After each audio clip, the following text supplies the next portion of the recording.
Expect कर रहे हैं कि आगे भी मार्केट इसी तरह से मजीद और अच्छी तरीके से ट्रेड करेगी। कारोबारी हफ्ते के चौथा रोज़ है और स्टॉक मार्केट में ज़बरदस्त आज तेज़ी देखी गई है। मार्केट में करोड़ों के शेयर्स भी फ़रोख्त किए गए हैं और इस हवाले से मजीद अभी भी इस वक्त भी कारोबार जारी है।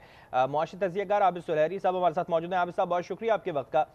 यकीनी तौर पे हम ये बात करें कि 17 माह के इस कलील वक्त के अंदर मार्केट ने तकरीबन 43,000 से जो संग मील है वो 1 लाख तक अपना पूरा किया है और अभी इससे ऊपर ही ट्रेड कर रहा है। कैसे देखेंगे आज इस डे को? गोल्डन डे के तौर पे कहा जाए तो ये भी गलत नहीं होगा।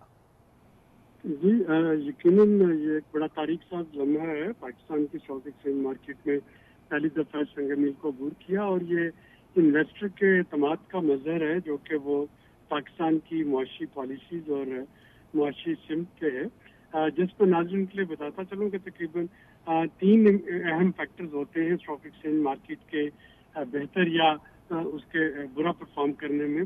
पहला, किसी मुल्क की जो मुआशी पॉलिसीज होती हैं उस पर इन्वेस्टर एतमाद।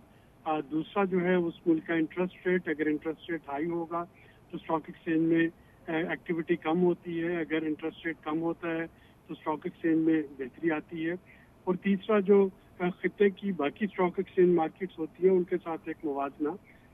जिस स्टॉक एक्सचेंज मार्केट में ज़्यादा प्रॉफिट नज़र आएगा इन्वेस्टर वहीं की आएगा। और जो इस वक्त पाकिस्तान में हम देख रहे हैं कुछ अरसे से माशाल्लाह एक अच्छी परफॉर्मेंस जारी है पाकिस्तान स्टॉक एक्सचेंज मार्केट में।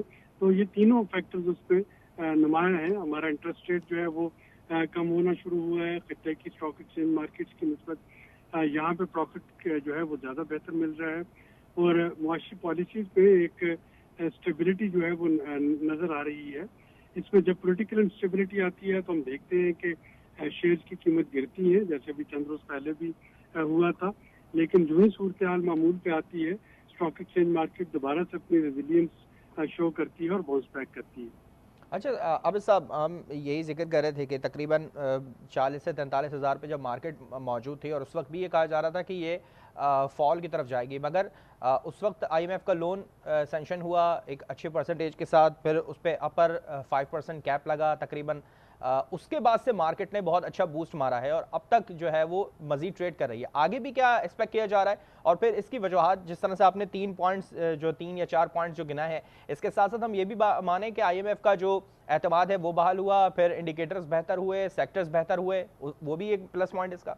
यकीनन यही चीजें हैं जो कि किसी जो मुआशी पॉलिसी का तसलसल है। IMF के प्रोग्राम में रहना जो है वो मुआशी पॉलिसी के तसलसल की गारंटी है कि इसका मतलब है कि हुकूमत जो कुछ शॉर्ट टर्म और मीडियम टर्म मैक्रो इकॉनमी को दुरुस्त करने के इकदाम ले रही है वो लेती रहेगी और ये चीज़ जो है ये इन्वेस्टर के एतमाद में इजाफा करती है। अच्छा, इस वक्त ज़्यादा बेहतरी हमने इसमें भी देखी कि फिस्कल डेफिसिट जिसमें टैक्स और खर्चे इसको बैलेंस किया, फिर रेमिटेंस के ऊपर अगर हमने ज़्यादा फोकस किया वो भी हमने बेहतर किया, जिसकी वजह से हमारी इंपोर्ट में काफ़ी बेहतरी दिखाई दी, एक्सपोर्ट हमारी काफ़ी कंट्रोल हुई है। मजीद कौन से सेक्टर है जिसको कंट्रोल किया जा सकता है? खासतौर पे हम पावर सेक्टर के ऊपर बात करें, वो भी कंट्रोल के अभी इस वक्त काबिल है, उसमें भी काफ़ी कंट्रोल चाहिए हमें। उसके बाद मार्केट आप कहाँ देख रहे हैं? देखिए, इस वक्त जो एक मिसिंग लिंक हमें नजर आ रहा है और उस पर हुकूमत को बड़ी संजीदगी से सोचना होगा, वो डिजिटलाइजेशन है।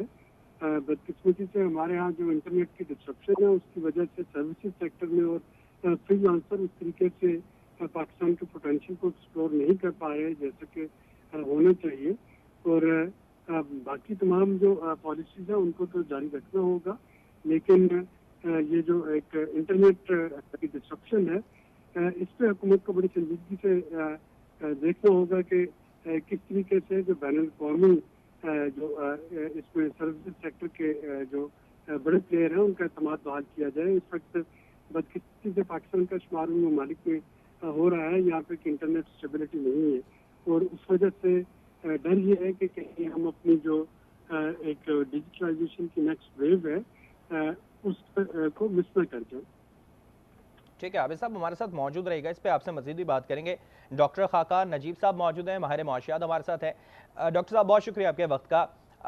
मुआशी इशारे क्या कह रहे हैं? मजीद बेहतरी और इसमें दिखाई दे रही है दिसंबर के आखिर तक, दिसंबर के मिड तक मजीद कितने % मार्केट और ऊपर हम ट्रेड होती हुई दिखाई देंगे? इसके साथ साथ वजूहात आपको क्या नजर आई हैं? मार्केट कितनी अच्छे तरीके से ट्रेड की है, किन पॉइंट्स के ऊपर हमने ज़्यादा अच्छे तरीके से गिरफ्त की है? देखिए, पाकिस्तान का जो इस वक्त टर्न अराउंड स्टोरी है मैक्रो स्टेबिलिटी की, यानी कि एक स्टेबलाइजेशन की, उसका जो सबसे इम्पोर्टेंट जुज है वो आईएमएफ की इंगेजमेंट है। आईएमएफ की इंगेजमेंट जब नहीं हो रही थी तो मुल्क में एक डिस्कम्फर्ट था, तो जो हिस्सेस की कीमत थी वो बहुत नीचे चली गई थी। मार्केट कहीं 40,000 के करीब ट्रेड कर रही थी 17-18 महीने पहले चले जाएं, आज मार्केट 1 लाख पे है। ये जो सारा सफर है स्टेबलाइजेशन का, आईएमएफ की इंगेजमेंट इसका एक सबसे अहम जुज है। अब आईएमएफ की इंगेजमेंट कंटिन्यू करती है, स्टेबलाइजेशन जो है उसको और तकवीत मिलती है। दूसरा ऑफ कोर्स इस वक्त जो है एक पॉलिटिकल रिस्क थोड़ा सा कल कम हुआ है, एक उसका बहुत बड़ा इम्पेटस है। बार बार अथॉरिटीज कह रही हैं कि इकोनॉमी जो है वो सेंटर स्टेज है। आप ये भी देखिए कि इस वक्त जो फिक्स्ड इनकम जराए हैं, जैसे कि आप इन्वेस्टमेंट आज बैंक में पैसे लेकर जाइए तो शायद आपको डबल डिजिट रिटर्न भी नहीं मिलेगा। सो ऑब्वियसली रिस्कियर एसेट्स में लोग जो है वो इन्वेस्ट करते हैं। एक बात जो लोग भूल जाते हैं, मैं हमेशा कहता हूँ कि पाकिस्तान की इकोनॉमी $70 का जब तेल होता है, जो कि है इस पर, उसमें बहुत वाइबल हो जाती है कंपेयर टू जब $90 का तेल होता है। तो $20 की वो जो फर्क है वो हमारे इम्पोर्ट्स को बहुत अफेक्ट करता है, इन्फ्लेशन को बहुत अफेक्ट करता है। हम एक इम्पोर्ट ड्रिवन एनर्जी मुल्क हैं, तो उसने भी एक मदद की है। दुनिया भर की जो इस वक्त मार्केट्स हैं वो रिकॉर्ड लेवल पे हैं, ये कोई पाकिस्तान अनोखा भी नहीं है। यूएस रिकॉर्ड पे है, ऑस्ट्रेलिया रिकॉर्ड पे है, मैं ज्यादा इन 2 मार्केट्स को ही देखता हूँ।